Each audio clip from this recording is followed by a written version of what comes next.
All right, let's start. This is our AI agent for manufacturing. Let's walk through a simple scenario.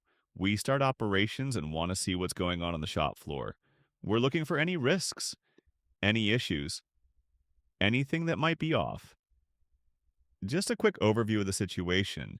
So we ask a question, and the system points us to a problem at the welding station.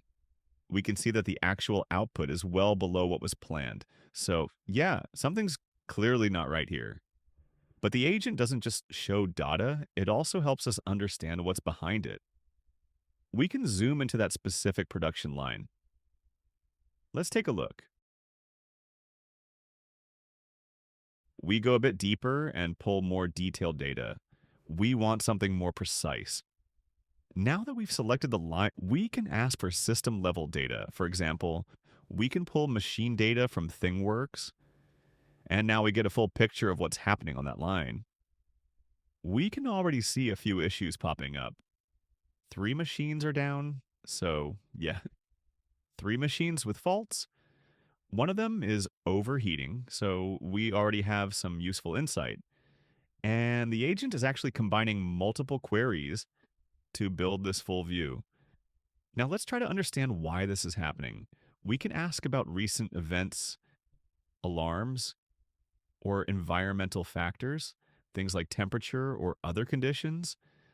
Let's see what comes back.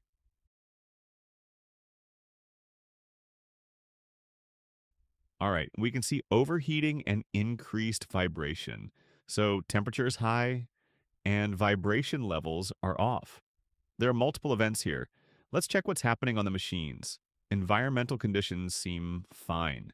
So what does the system suggest? Here we get possible root causes. Next question. Do we have any risk to the production plan? And what about materials or priorities? Let's check that. We can see both production risk and material risk. Stock levels are low, so now we have a pretty clear view of what's going on.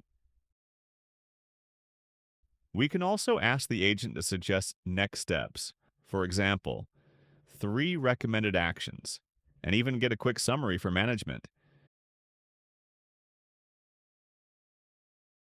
The agent generates a plan with concrete actions. Output is low, stock is critical, alerts are active. It also shows who should take action. For example, a task can go to logistics, and if we have HR data, even to specific people. And that's basically it. Let's stop here.